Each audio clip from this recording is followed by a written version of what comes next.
A Tennessee manufacturer looks to open up shop in Lordstown. We check in with local radio operators in our Media Week coverage, and we tell you about 2 new art exhibits opening this weekend in our After Hours report. This is the Daily Buzz.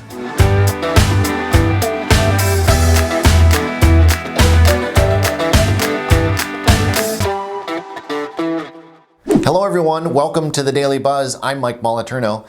M&M Industries, a manufacturer based in Chattanooga, Tennessee, will receive a $100,000 grant from the Ohio Rail Development Commission to assist in the construction of a 1,200-foot rail spur at its site in Lordstown. M&M is investing $38 million into the former Magna Seating plant on Hen Parkway, where it will manufacture plastic pails for hazardous and non-hazardous materials.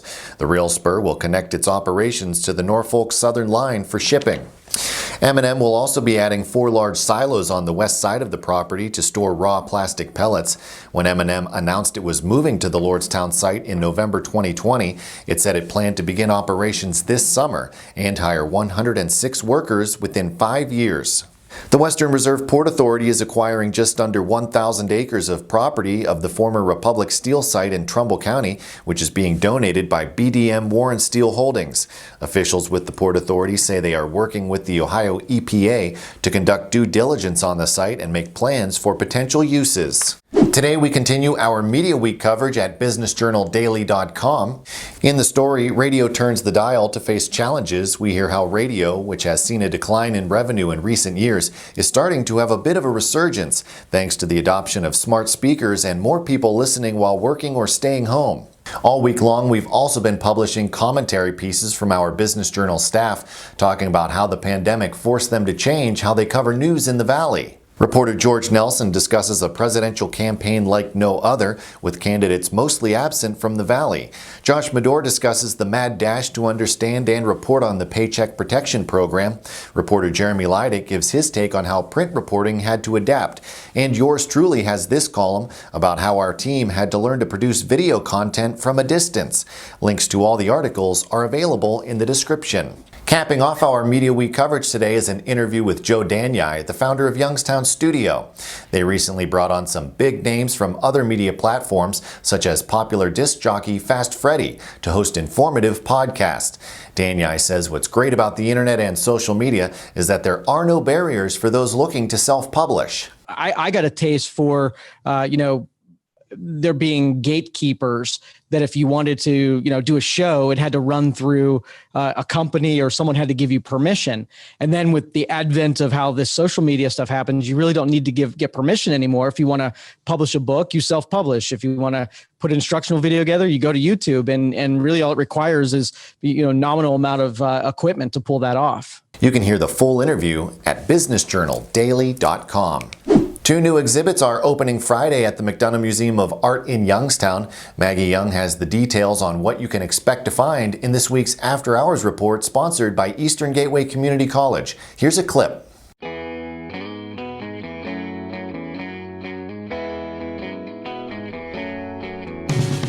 On Friday at 11 a.m., our galleries will open with 2 exhibitions. The first exhibition in our lower galleries is the Student Art Association annual juried exhibition. So we're very happy to host it live because a year ago we had to do it on social media. Any student who took an art course last semester, and given the coronavirus, we even included last spring, if they took an art course, they could enter artwork in the show.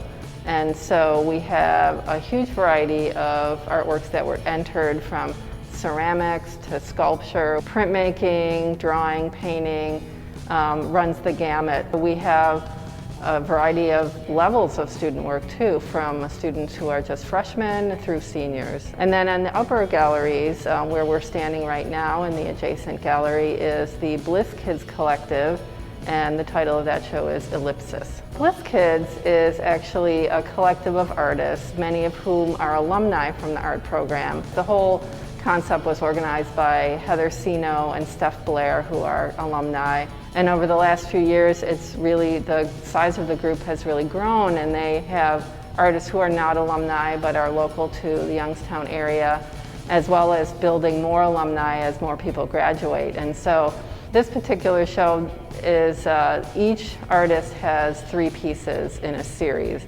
So some of them work together like a triptych, meaning all 3 pieces are kind of like one piece. And then the other ones are just a series where the artworks are similar.